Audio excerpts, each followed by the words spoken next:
सजा खत्म होने में बस 3 महीने ही बचे थे, पर उस आदमी ने जेल से भागने का फैसला किया। उसने झटपट वो दाढ़ी साफ की जो उसने पिछले 4 सालों से बढ़ा रखी थी, टॉयलेट के पानी से चेहरा धोया और अपने बालों को एक प्रोफेशनल लुक दिया। उसने पहले से तैयार कर रखी एक जेल गार्ड की वर्दी पहनी। पूरी तरह तैयार होने के बाद उसने एक गहरी सांस ली और बड़े ही आत्मविश्वास के साथ स्टाफ क्वार्टर से बाहर निकल गया। वह बड़े सुकून से गार्ड्स के पास से गुजरा। पास में काम कर रहे कैदी इस अनजान चेहरे को देख हैरान थे। अपनी गिरफ्तारी के बाद से ही उसने कई सालों तक दाढ़ी और लंबे बाल रखे थे, इसलिए जेल में किसी ने भी उसका यह निखरा हुआ रूप नहीं देखा था। यही वो आत्मविश्वास था जिसकी वजह से वो सबके बीच सीना तानकर चल पा रहा था।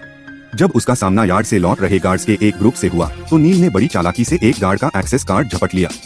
अब उसकी फरारी की आखिरी रुकावट भी दूर हो चुकी थी। उसने अपनी जेब से वो कार्ड निकाला, गेट के पास पहुंचा और बड़े ही स्वैग के साथ उसे रीडर पर स्वाइप कर दिया।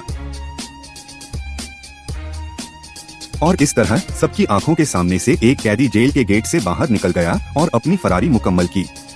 उसने एक बार फिर आजादी की हवा में सांस ली। आसपास नजर दौड़ाई तो उसे फौरन अपनी गेटवे गाड़ी मिल गई। करीब 4 साल जेल में बिताने के बाद भी उसके हुनर में कोई कमी नहीं आई थी।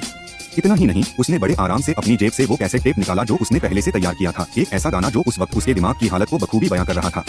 एजेंटों को गच्चा देने के लिए वह सीधे एयरपोर्ट की तरफ निकल गया। अपनी योजना के मुताबिक उसने पास से ही एक वैलेट की वर्दी खरीदी।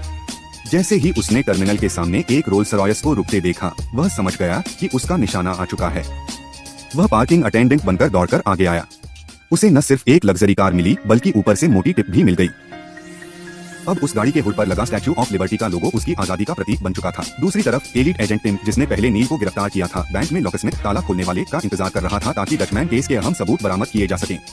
जैसे ही लॉकस्मिथ ने कोड क्रैक किया और तिजोरी खोलने ही वाला था, टिम को कुछ गड़बड़ महसूस हुई, पर सबूतों को नष्ट होने से बचाने के लिए अब बहुत देर हो चुकी थी। डचमैन ने बड़ी चालाकी से तिजोरी में विस्फोटक लगा रखा था।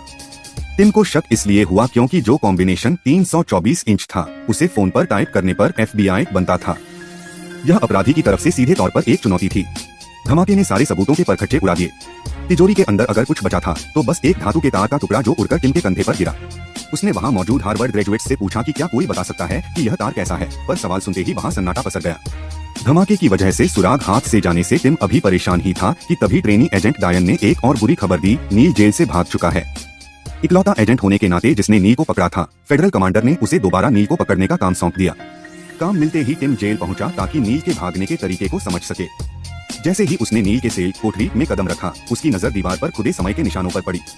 एक आदमी जो दिन गिनकर अपनी सजा काट रहा था, वो भला 3 महीने पहले जेल क्यों तोड़ेगा? यह बात समझ से बाहर थी। टिम को अंदाजा हो गया कि जरूर कोई ऐसी इमरजेंसी आई है जिसके लिए नील का बाहर होना जरूरी था। उसने फौरन नील की विजिटर लिस्ट चेक की। रिकॉर्ड से पता चला कि नील की गर्लफ्रेंड केट हर हफ्ते उससे मिलने आती थी, लेकिन पिछले कुछ हफ्तों से वह गायब थी।